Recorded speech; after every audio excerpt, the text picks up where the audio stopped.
Bienvenidos, bienvenidas todos a la segunda mesa de esta jornada sobre fondos europeos. Muchas gracias a todas las personas que nos están viendo aquí y a quienes nos están viendo también en streaming. Bueno, María nos ha hecho una primera presentación en la que nos ha comentado que todo lo que tenga que ver con la economía circular viene de ámbitos muy diversos, ¿no? En esta mesa vamos a intentar abordarlo desde las diferentes perspectivas profesionales de cada uno. Entonces, para comenzar, Irene, uno de los temas que se intenta atajar es permitir la biodiversidad, atajar en la pérdida de la biodiversidad. ¿Cómo puede contribuir a esto la economía circular? Bueno, en primer lugar, muchas gracias también por la invitación. Yo creo que es fundamental esa primera pregunta y te agradezco mucho que empecemos por ahí, porque cuando hablamos de economía circular hablamos de un nuevo modelo económico que pretende atajar grandes problemas. Y uno de ellos es el cambio climático, hemos hablado ya aquí de descarbonización, y otro de ellos es la pérdida de biodiversidad, que son las causas, porque el modelo económico actual, ese modelo lineal, ¿no?, que pretendemos superar, es el causante de ese impacto que nos lleva a una crisis climática y que nos lleva a una crisis de biodiversidad. Y creo que es fundamental que no perdamos ese foco, que ese es el objetivo. Luego hay otras cosas, es competitividad, es autonomía, es creación de empleo, y todo eso es fundamental y eso ayuda a que la economía circular sea real, pero no podemos perder que el objetivo es la lucha contra el cambio climático y la pérdida de biodiversidad. En general, por ejemplo, Ellen MacArthur Foundation dice que si invertimos en economía circular, invertimos claramente en biodiversidad, primero porque eliminamos residuo, en el momento en que eliminamos residuo, eliminamos tóxicos, eliminamos amenazas a la biodiversidad. Segundo, porque le dejamos espacio. Muchas veces la biodiversidad solo necesita espacio, el que no le damos, el que le estamos quitando con nuestro modelo. Y en cuanto seamos más circulares y no necesitemos ese modelo extractivo, vamos a generar ese espacio y la biodiversidad es capaz de regenerarse de manera autónoma. Y luego porque la economía circular puede además ser regenerativa. O sea, no solamente no ser perjudicial para la biodiversidad, sino que incluso hay ejemplos de economía circular que son positivos para la biodiversidad, ¿no? Entonces yo creo que teniendo en cuenta esas tres cosas y sin perder el foco, pues es donde tenemos que trabajar. Avanzando un poco sobre esto, uno de los aspectos de los que también vamos a hablar tiene que ver con los envases. Nosotros sabemos que ahora mismo en el supermercado vemos habitualmente, por ejemplo, sobres monodosis que muy pronto vamos a dejar de ver. Entonces, en este sentido, Ramiro, te quería preguntar a ti, ¿hacia qué tendencias está avanzando la industria para cambiar esos envases de la alimentación para reducir la huella ecológica que tienen ahora mismo? Sí, gracias. Buenos días. Yo creo que no podemos olvidar que los envases son fundamentales para el transporte, ¿no? De llevar los alimentos del campo, donde se ha producido, hasta el consumidor final, ¿no? Y eso reduce mucho el desperdicio alimentario, que contribuye mucho a la huella de carbono, ¿no? Entonces el envase tiene un papel fundamental que debe ser valorado, ¿no? Pero tenemos que minimizar el impacto lo máximo posible. Y eso es un poco lo que estamos trabajando. Tetra Pak trabaja en dos frentes muy claras, ¿no? Una es la economía circular, como estamos hablando, o sea, de incrementar la recolección, de incrementar el reciclaje de los residuos, los envases, de trabajar con el ecodiseño, o sea, que nuestro envase sea cada vez más fácil de reciclar. Nuestro envase ya tiene, por ejemplo, de Tetra Pak 70% de cartón, que es una fuente renovable, y los otros componentes tienen que ser reciclados igual. Entonces, ese es un trabajo que estamos haciendo. Y por último, trabajar con los gobiernos, con las comunidades, para que este envase, después de consumido, que el consumidor sepa dónde poner este envase y que ese envase llegue a los recicladores, que los recicladores reciclen propiamente eso y que haya un mercado para consumir esos envases, ¿no? Y la otra parte que trabajamos muy fuerte es la huella de carbono y el cambio climático. Entonces, cada vez más, como estaba comentando Irene, ¿no? O sea, utilizar materiales renovables, no utilizar materiales de origen fósil. Eso es fundamental. Entonces, por ejemplo, en España mismo, nosotros somos el país donde más utilizamos plásticos de origen vegetal en nuestros envases, que reduce ya en el mismo envase 50% de la huella de carbono. Eso es fundamental. Son pasos pequeñitos que damos, pero que contribuyen mucho al futuro. Entonces, no podemos trabajar solo la economía circular y el reciclaje, pero sí también utilizar fuentes renovables lo máximo posible. Al hilo de esto que comentas, hay una palabra que estamos comenzando a repetir ahora, que es la de ecodiseño, que yo creo que la estamos escuchando, pero no tenemos muy claro de qué hablamos cuando hablamos de ecodiseño. Ismael. Muchas gracias, Marta. Bueno, muchas gracias por contar con PwC para esta jornada, para esta mesa redonda. Pues sí, ecodiseño, hablamos mucho de ecodiseño, lo acaba de mencionar Ramiro. Y bueno, yo creo que es una pieza clave, ¿no?, dentro de ese concepto de economía circular. Cuando hablamos de economía circular, muy a menudo lo primero que pensamos, lo primero que viene a la cabeza es, pues también como estaba comentando Ramiro, cuando un producto llega al final de su vida útil, pues vamos a ver si conseguimos reciclar los materiales, recuperar los materiales y demás. Pero el ecodiseño, digamos, que aborda la economía circular desde la cuna, ¿no?, desde el comienzo. Que el producto, cuando se diseña, cuando se produce, esté ya concebido de manera que facilite la circularidad. Y eso puede ser facilitar que después se recicle mejor, por ejemplo, ¿no?, como en el caso de los envases. Pero puede ser también, por ejemplo, incorporar material reciclado a un producto. O yendo más allá, si lo que nos interesa en un modelo de economía circular es que los productos duren el mayor tiempo posible, sean útiles el mayor tiempo posible, pues diseñar los productos de manera que se favorezca la durabilidad, la resistencia, mayor número de usos, o la reparabilidad, ¿no?, que sean susceptibles de ser reparados. Quizá aquí el ejemplo de los envases no sería el más apropiado, ¿no?, pero si pensamos, por ejemplo, en el textil o en aparatos eléctricos y electrónicos, ¿no?, que son también una fuente de residuos relevante, bueno, pues hay que tratar de abordar la economía circular, como digo, desde el origen, desde la propia concepción del producto. Y la regulación va en esa dirección, ¿no? Si vemos la normativa que había años atrás, la normativa europea estaba muy centrada en reforzar, mejorar la gestión de los residuos, garantizar que se recogiera separadamente. Todavía sigue siendo un reto, ¿eh? No digo que lo hayamos conseguido, pero hay que mejorar recogida separada, mejorar gestión para alcanzar altas tasas de reciclaje. Pero ahora se aborda también el ecodiseño, ¿no? Tenemos un reglamento de ecodiseño que ha sido aprobado por la Unión Europea, que va a exigir precisamente lo que estaba comentando, que los productos sean reparables, que sean más duraderos, que incorporen más material reciclado.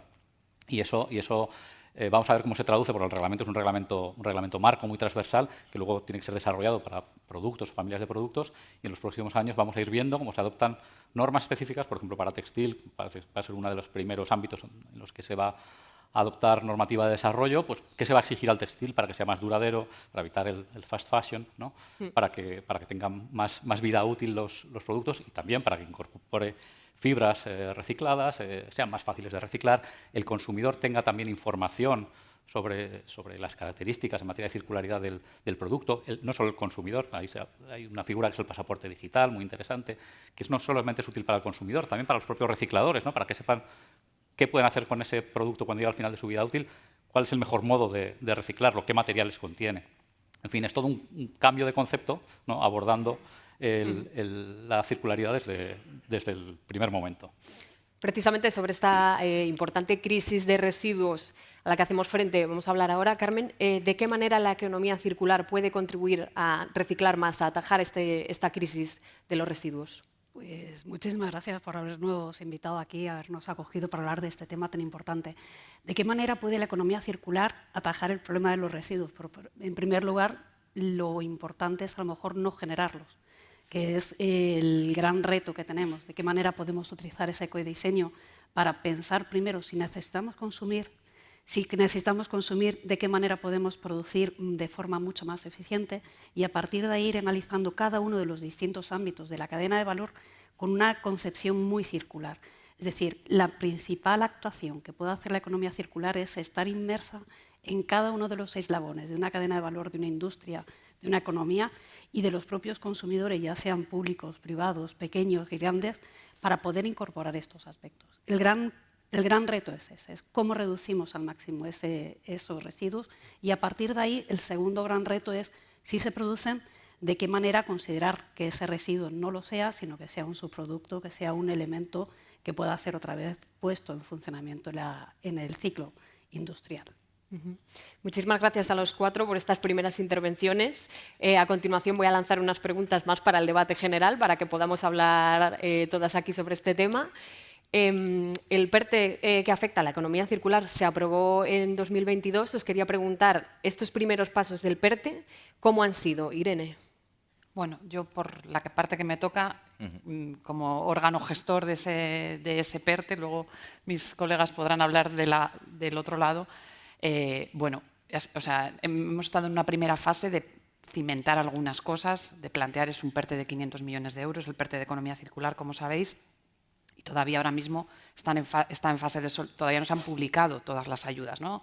Se ha resuelto una convocatoria de 192 millones, pero está ahora mismo en fase de solicitud una convocatoria para el textil, está en fase de información pública una convocatoria para el plástico y se prevé también este año una convocatoria destinada a los bienes de equipo de energías renovables.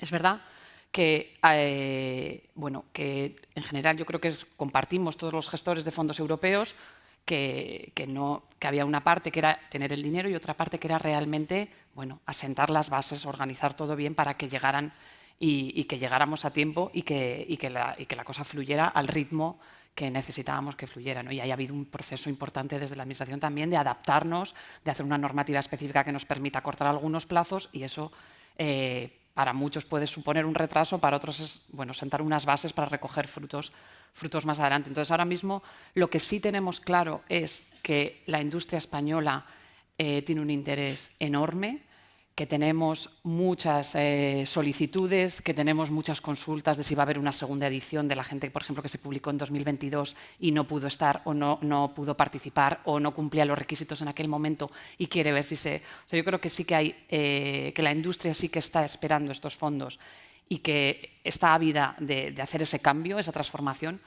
Y vamos a ver, ¿no? Hay una parte muy importante que la comentamos luego si queréis también por no tal, que es el impacto que tenga eso, ¿no? Y que seamos capaces después de 2026 de ver cómo de exitosa ha sido la programación, ¿no? El esquema de ayudas.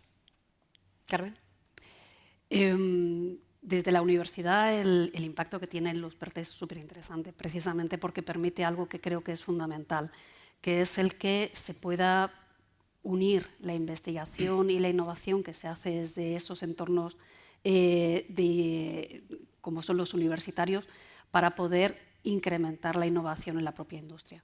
Entonces, es cierto que en muchos casos el acceso a este tipo de ayudas puede resultar complicado.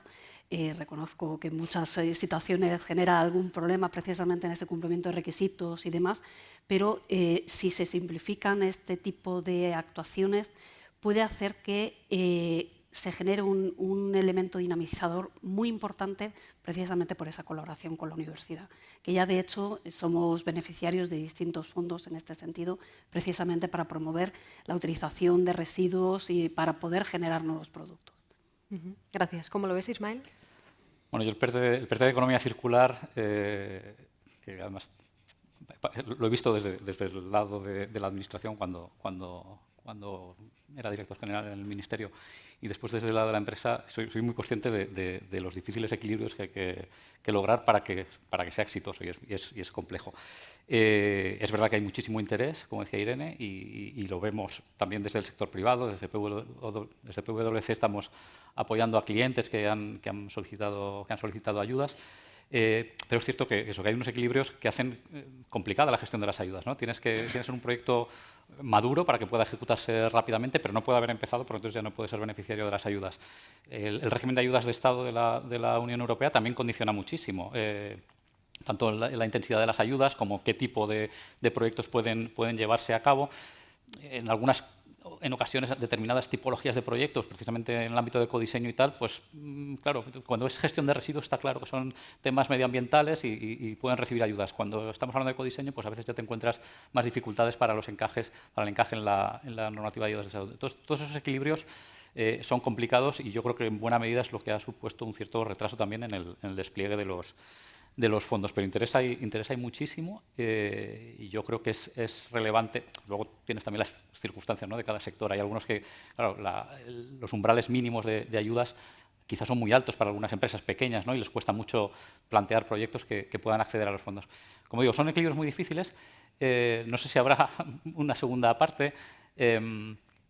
No sé, yo creo que de cara a futuro, las ayudas ahora están orientadas a subvenciones, que son también, necesitas muchísimas garantías para hacerlo bien, pero eso también no es lo más ágil a la hora de gestionar los fondos. A lo mejor requiere darle una pensada a cómo gestionar, si contamos con más ayudas orientadas a este tipo de proyectos, cómo orientarlas, ¿no? Desde el origen. Si a lo mejor tiene más sentido hacerlo vía subvenciones o vía algún tipo de incentivo fiscal que sea más fácil de implementar. También no digo yo que no vaya a tener sus complejidades, pero bueno, la manera de llegar a los proyectos puede ser distinta. Y Ramiro, ¿cómo habéis valorado vosotros estos primeros pasos del PERTE? Bueno, yo veo bastante positivo, entendiendo la complejidad y los tiempos que toma, ¿no? A veces la ansiedad quiere, no, queremos más rápido esto, pero creo, nosotros concretamente vemos ya la aplicación concreta de los PERTES, ¿no? Entonces, por ejemplo, ya tenemos muy bien direccionada toda la reciclaje del cartón, que representa 70% de nuestros envases, pero teníamos la parte de polietileno y aluminio que era exportada a otros, ese residuo era exportado a otros países para valorar en otros países, ¿no? Una vez que no se puede más exportar, tenemos que valorarlo y transformarlo aquí mismo en España. Y eso viene un proyecto con un reciclador importante que se llama Lier, que está en Cataluña, donde utilizando el PERTE hizo la inversión para reciclar la parte de polietileno y aluminio en su propia planta. Y eso es un ejemplo concreto donde utilizando el PERTE se viabilizó la transformación y ahora vamos a tener la transformación de 30.000 toneladas aquí en España, donde representa un porcentaje ya bastante importante del total residuo producido con envases de bebida de cartón. Entonces, creo que es importante eso. Lo que esperamos al futuro es que eso alcance más granularidad, porque en el final hay muchas fábricas de alimentos que, por ejemplo, podríamos tener equipos de más bajo consumo de energía, más bajo consumo de agua, que necesitan inversiones. Pero claro, ya entendemos que, mira, vamos a mirar el grande y después vamos a alcanzar esa granularidad en el futuro. Entonces, creo que es súper positivo. Y otro punto que quería recalcar también es que solo la inversión no es suficiente, ¿no? El gobierno también tiene que pensar qué incentivos tiene para consumir esos materiales en el futuro, para consumir esa energía generada en el futuro. O sea, con todo este producto generado con los proyectos de los PERTES, hay que tener incentivos para impulsionar, porque ahí transformamos el residuo, que hoy es un residuo, y un producto que es valorado y que la gente va a buscar ese residuo y no va a buscar cómo tratar ese residuo. Y ahí cambia totalmente la dinámica, donde la industria, la iniciativa privada y la iniciativa pública va a invertir en eso porque va a generar más riqueza y valorar los productos. ¿Puedo Sí, claro. una cosita nada más? Hay una cosa que me parece muy relevante de este programa de ayudas. Efectivamente, como decía Ismael, ¿no? Quizá la intensidad de ayuda no es, porque son ayudas de Estado y tiene unas limitaciones y demás, no es la que la empresa le gustaría. Pero yo creo que eso tiene una parte positiva y es que estamos hablando de intensidades de ayuda de media un 50, pero puedes variar entre un 15 y un 60, ¿no? Eso significa que la empresa tiene que estar dispuesta a poner la otra mitad. Eso significa que está dentro de tu plan de viabilidad. Eso significa que está aprobado por tu comité ejecutivo.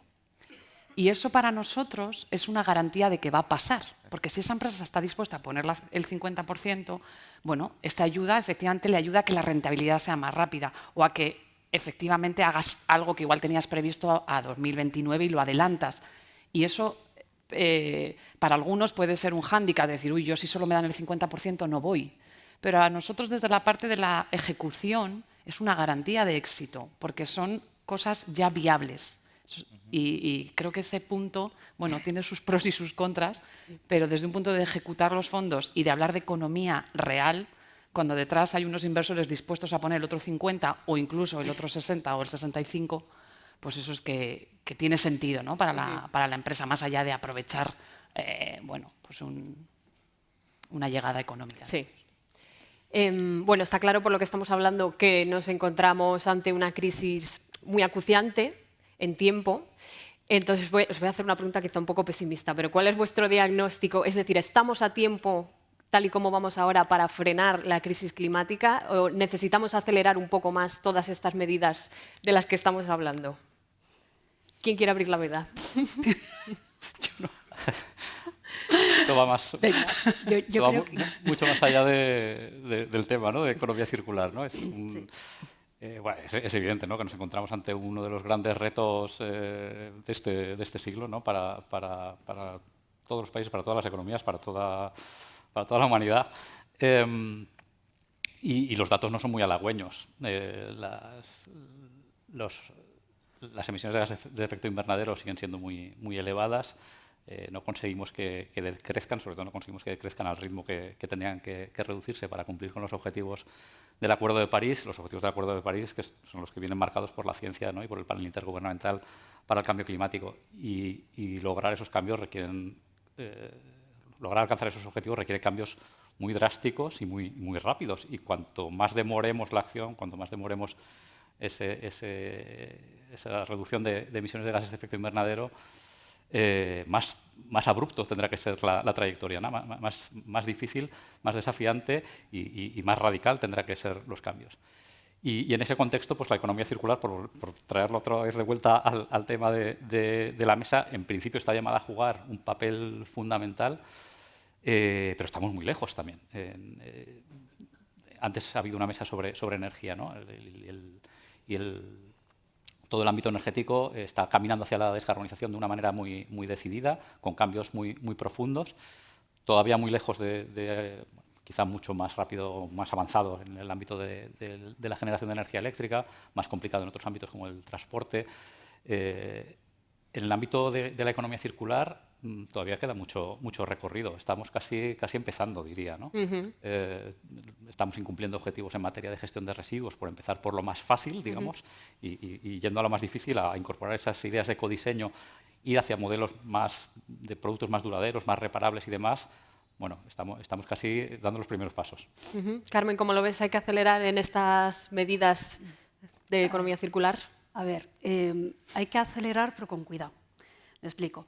Si intentamos imponer medidas de manera drástica, dramática, muy rápida, lo que puede ser que ocurra es que esa transición justa no se produzca, porque haya dos velocidades, que de hecho ya se está produciendo entre la gran empresa y la pequeña empresa. La gran empresa que pueda acceder a lo mejor a ese 50% de ayudas de un PERTE frente a una pequeña empresa que está intentando resolver nada más que el compliance de toda la legislación medioambiental que le está viniendo encima. Entonces, el acelerar estas medidas es necesario, pero poniendo probablemente la cantidad de incentivos suficiente para que esa transición realmente se produzca. No solamente desde el punto de vista empresarial, sino a todos los niveles. Es decir, el propio consumidor tiene que saber qué incentivo tiene para poder consumir circular frente al consumo lineal que estamos teniendo. Desde los centros de investigación tenemos que centrar también mucho la formación en esto, o la generación de investigación en estos ámbitos, pero no solamente en eso, sino en la formación integral e integradora de aspectos relacionados con la economía circular a todos y cada uno de los niveles. Obviamente eso requiere un cambio sistémico muy potente que no sé si se está abordando de esa manera integral. Nos estamos centrando probablemente en el final de la línea, en el reciclaje, que es lo que más urge en un momento determinado. Nos estamos centrando en el cambio climático, en tanto que ese captador de residuos, de partículas al medio ambiente que están ocasionando esos incrementos de temperatura y esa distorsión en los ecosistemas y en la biodiversidad. Y nos estamos centrando ahí, pero a lo mejor tendríamos que ir viendo cada una de las distintas etapas para ver de qué forma podemos hacer ese cambio mucho más rápido, teniendo en cuenta que tiene que ir al mismo tiempo. Entonces requiere a lo mejor ir acompasando esos tiempos. Planteas también una perspectiva interesante que os quiero comentar a los cuatro, que es también el punto de vista del consumidor. Es decir, yo como consumidora, al margen del punto de vista del sector privado y al margen de la administración, yo como consumidora, ¿qué está en mi mano? ¿Qué puedo hacer yo para tomar medidas que tengan que ver con la economía circular y que sea capaz yo de hacerlas? Vuelvo a coger la palabra. A ver, en uno de los estudios que hemos estado haciendo en la Universidad Politécnica de Madrid estamos analizando precisamente el papel que juega el consumidor responsable, el consumidor consciente en todo este proceso de avance hacia un crecimiento sostenible. Y es fundamental, ¿por qué? Porque es cierto que desde las políticas gubernamentales se puede promover el cambio hacia la sostenibilidad a través de incentivos fiscales, económicos, sanciones, pero si el consumidor no percibe un valor específico en eso que está adquiriendo vinculado a la sostenibilidad, no lo va a hacer. Entonces, en primer lugar, el consumidor tiene que ser responsable y tomar decisiones de forma consciente. Cuando compra sostenible, tiene que saber qué es lo que está comprando y en qué afecta eso a su sostenibilidad. Y cuando decide no comprar sostenible tiene que asumir también las consecuencias de esa decisión y que obviamente que va a afectar a todo el grupo de la comunidad en la que está inmersa. El consumidor es fundamental, es un driver de mercado, es quien nos está diciendo a la industria si necesitamos necesitamos producir de forma sostenible o no, más allá del empuje que pueda tener una política gubernamental. Es fundamental. Puedo coger la palabra Ramiro. también. Yo creo que yo concuerdo totalmente con Carmen. O sea, el consumidor es fundamental en todo, ¿no? Porque es el hilo entre, claro, el consumo y el postconsumo que viene el reciclaje, ¿no? Pero claro, la cantidad de información que tiene el consumidor ahora es muy complicada. O sea, un consumidor para saber qué es sostenible, no es sostenible, si es reciclado, si no es reciclado, es bastante complejo, ¿no? Entonces, para eso tener una claridad en la legislación es fundamental, o sea, que esté muy claro cuál es la legislación y que las industrias, tanto las industrias de envases como las industrias productoras, tengan su responsabilidad de comunicar esto correctamente también. O sea, entonces, creo que se habla bastante también del greenwashing, etcétera. Es fundamental que con una legislación muy concreta, muy clara, las empresas comuniquen sobre esa legislación, comuniquen sobre lo que quieren atingir a eso. Y claro, aquí hay los certificados y la transparencia necesaria para llegar ahí. Entonces, el consumidor es fundamental, pero el consumidor solo es imposible, porque él se queda totalmente confuso cuando va a un lineal y ve tantos claims, tantas cosas, ¿no? Entonces, hay una responsabilidad de nuevo de toda la cadena de valor de comunicar propiamente eso, de tener una legislación muy clara y tener una legislación muy clara también que permita tiempo, porque claro, toda vez que desarrollas algo, tomamos un tiempo de I+D, de creación y adaptación a la industria para implementar eso, para que llegue al consumidor. Y también la parte de incentivos, la parte de incentivos es fundamental, porque todas las innovaciones sostenibles en su gran parte, hasta que gane escala y la tecnología esté totalmente aplicable ya y madura, hay un coste, hay un sobrecoste sobre eso, ¿no? Y nadie está dispuesto, especialmente en la situación que tenemos ahora de inflación, de pagar más por un producto sostenible. Entonces, creo que ese equilibrio es fundamental también para que sí tengamos las soluciones que son más sostenibles, que protegen el medio ambiente, pero que también no llegue a un coste demasiado al consumidor. Y solo la industria, solo la distribución, es imposible absorber todo eso. Y es un poco la importancia. No, mencionaba Ramiro la regulación, ¿no? Regulaciones claras. Es curioso, ¿no? Porque muchas veces nos quejamos del exceso de regulación, pero al mismo tiempo queremos marcos regulatorios más claros y eso al final es más regulación. Ahora, este es el ángulo del consumidor, ¿no? El consumidor, como decía Carmen, ha de tomar decisiones conscientes, informadas, y ahí pues hay todo un paquete de normativa también reciente en el marco de lo que la Comisión Europea ha llamado la Agenda del Consumidor. Ha lanzado una serie de normas muy orientadas precisamente a que el consumidor esté informado de cara a la transición ecológica. Y tenemos todo lo relativo a greenwashing, a ecoblanqueo, la directiva de empoderamiento de los consumidores para la transición ecológica, un poco rimbombante, pero aborda precisamente esta cuestión del ecoblanqueo, aborda también temas de garantías, las garantías de los productos o en qué medida puede solicitar reparación o cambio de los productos, incluso más allá de la garantía. Tenemos la directiva de Green Claims, que también está relacionada con el ecoblanqueo. Tenemos la directiva que llaman de derecho a reparar, para poder solicitar reparación, obligaciones para los productores de tener determinadas piezas para facilitar la reparación, de poder suministrarlas en un determinado plazo. Cada vez hay una regulación más detallada de todos estos derechos del consumidor para facilitar esa transición, ¿no? Pero al mismo tiempo pues es un panorama regulatorio complejo, con muchas normas que se cruzan y que a veces a las empresas también les cuesta seguir el ritmo y necesitan tiempo evidentemente para adaptarse, pero es una pieza básica, la del consumidor, sin ninguna duda. Y muchas veces le falta información y a veces también los alicientes, ¿no? Los incentivos para optar por el consumo más sostenible. Yo por también completar un poco, totalmente de acuerdo con lo que comentaban, yo creo que hemos dado con un tema que es un poco el talón de Aquiles de todo el tema de gestión de residuos, economía circular, son los datos, ¿no? O sea, esa información veraz, transparente, que cuadra, que coincide lo que dice el que recoge con el que produce, con el que exporta, con el no sé qué, todo eso tenemos por delante un trabajo muy importante de sumar churras con churras y merinas con merinas y que eso cuadre de una manera fácil para el consumidor. Sí, fácil sin quitarle el nivel de detalle que requiere una cuestión, no simple, quiero decir, fácil que no simple. Eso, sí, que no sea una cosa que por hacerlo muy tal o por dar 4 pinceladas estemos perdiendo rigor científico, que es el que luego nos va a permitir tomar unas decisiones en temas más complejos. Y yo creo que hay también, y ahí paso un poco el guante a este lado y yo creo que hay otros actores que tienen que también velar por esos datos, como pueden ser los medios o como pueden ser otras fuentes, y cuando salen esos datos o cuando se comentan esos datos, pues hablemos de datos ciertos y que devolvamos la confianza al consumidor de que cuando lee algo o cuando escucha algo o cuando tal, bueno, pues que es razonablemente cierto. Puede tener unas dudas y le puede hacer querer investigar y googlear, que es perfecto, pero que no que pongamos en duda cualquier cosa que salga y siga habiendo bulos por ahí o cosas por ahí que no tienen nada que ver con la realidad y que generan mucha desconfianza y que generan comentarios del tipo que todavía oyes de ¿para qué voy a separar si luego lo mezclan todo? Que estemos en 2023 tomando una caña con unos amigos hablando de este tema, pues es que, perdonadme la expresión, pero no sé, a mí por lo menos es como no puede estar en esta conversación otra vez, ¿no? Son esos mitos que hay que desterrar. Una cosa.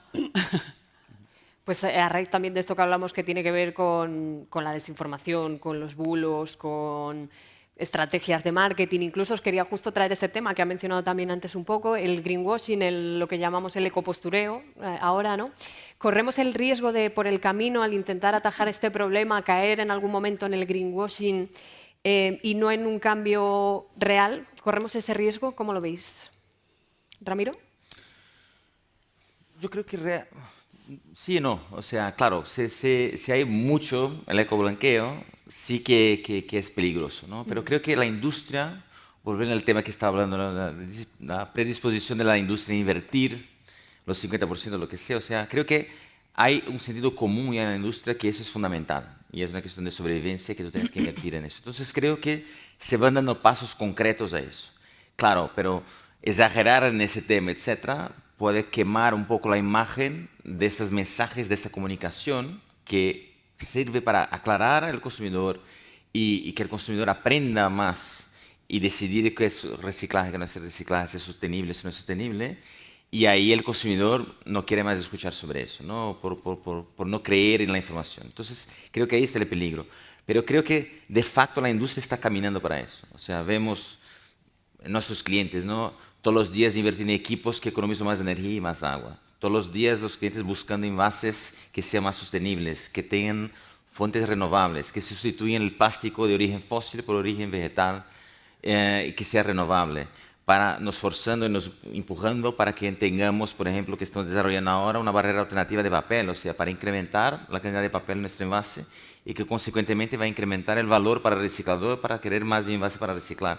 Entonces creo que hay una presión muy positiva en la industria, en el gobierno y al consumidor, pero claro, creo que cuando tú hablabas de tenemos que acelerar, creo que si esta presión positiva, cuanto más grande sea, más rápido la industria y el consumidor y la distribución va a moverse y conjunto, ¿no? Estaba hablando con Carmen antes en la sala que hoy hay mucha gente caminando en sentidos distintos. Si todos caminan en la misma dirección, ahí naturalmente se acelera el proceso. Ismael, adelante, adelante. Sí, no, en relación con el greenwashing, porque es un tema muy interesante y que también está muy de actualidad desde la vertiente regulatoria, ¿no? Claro, es una cuestión que es clave para las empresas. Lógicamente, las empresas que están dando pasos hacia la sostenibilidad y que están esforzándose por presentar un producto o un servicio más sostenible, quieren comunicarlo, necesitan comunicarlo y es fundamental para, como decíamos antes, para que el consumidor también esté informado. Pero se corre el riesgo de caer en la ambigüedad, ¿no? o en no ser precisos o en lo que se afirma, y ahí es donde entramos en el terreno del ecoblanqueo o el ecopostureo.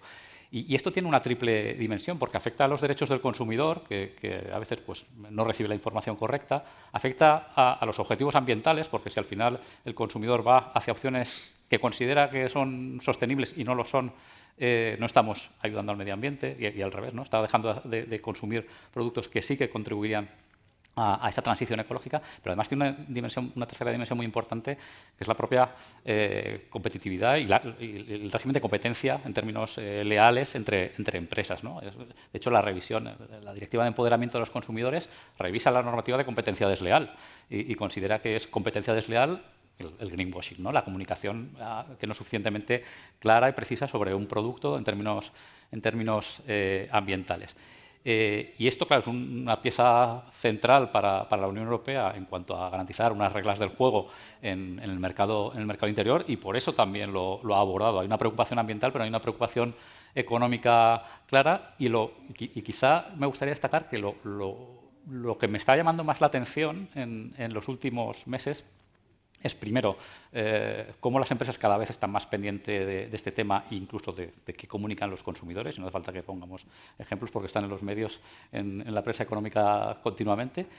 Y segundo, la propia Comisión Europea y las autoridades de consumo están empezando a aplicar ya los criterios de la Directiva de Empoderamiento de los Consumidores, aunque no se ha traspuesto todavía, y de la de Green Claims, de alguna manera, aunque todavía ni siquiera ha acabado su tramitación, sin necesidad de que estén todo el paquete traspuesto ya, ¿no? y sea aplicable. Pero están pidiendo ya a las autoridades de consumo que empiecen a aplicar esos criterios.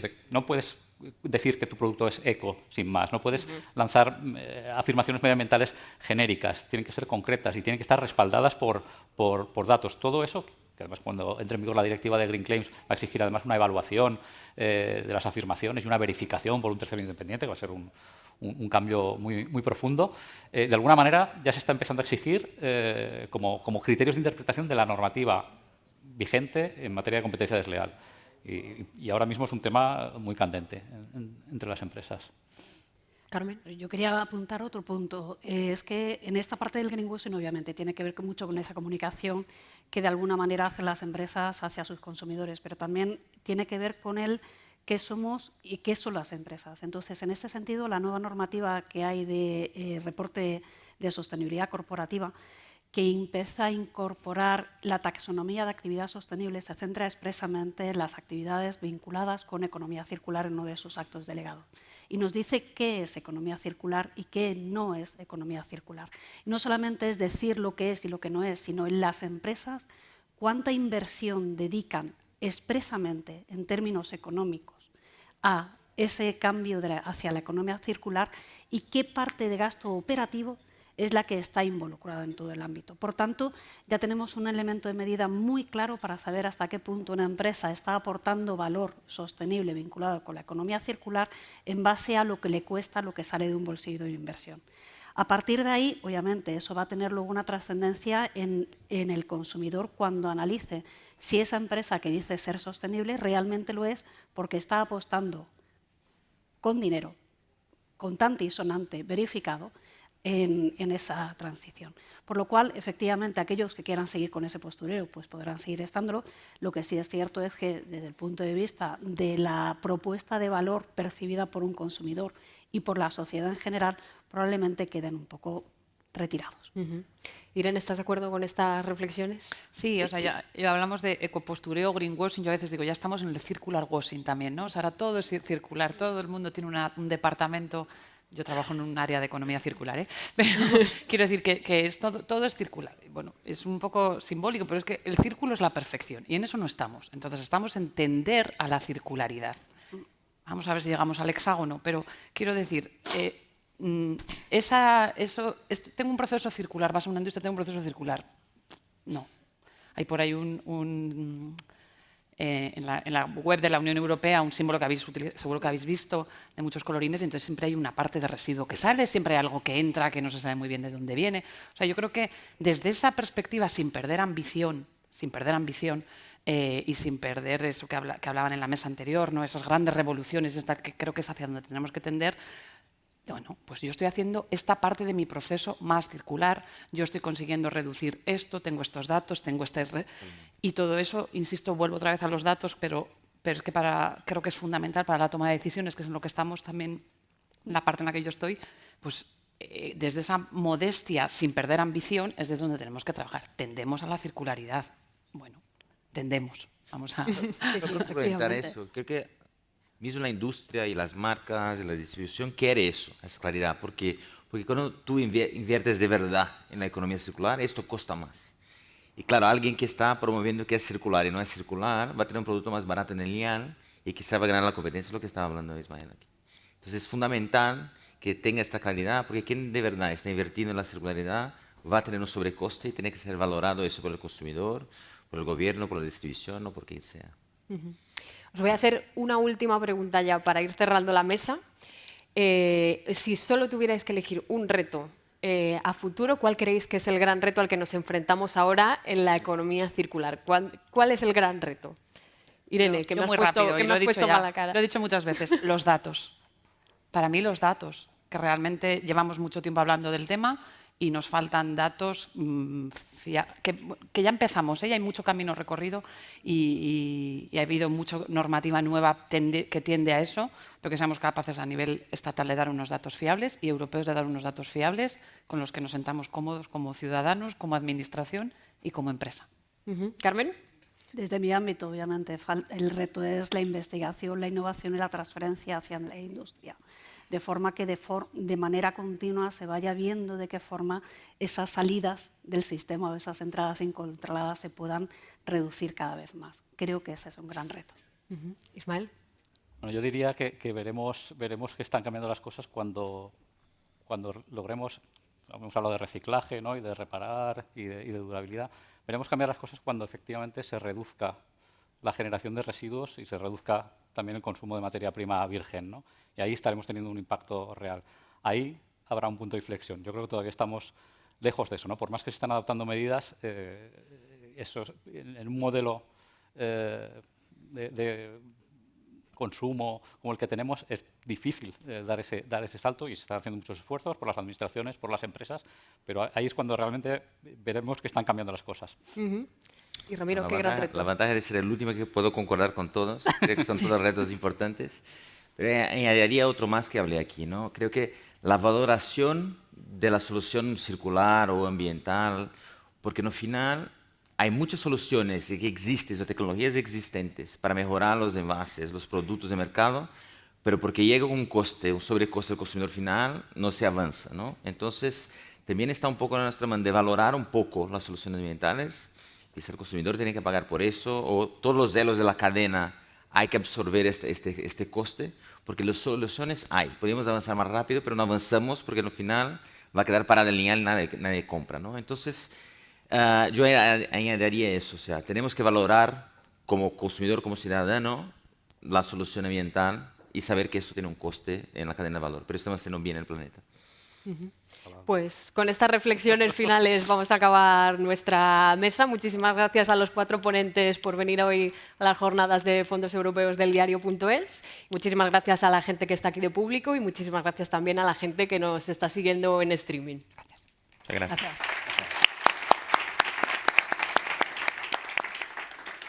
Nos hemos cortado.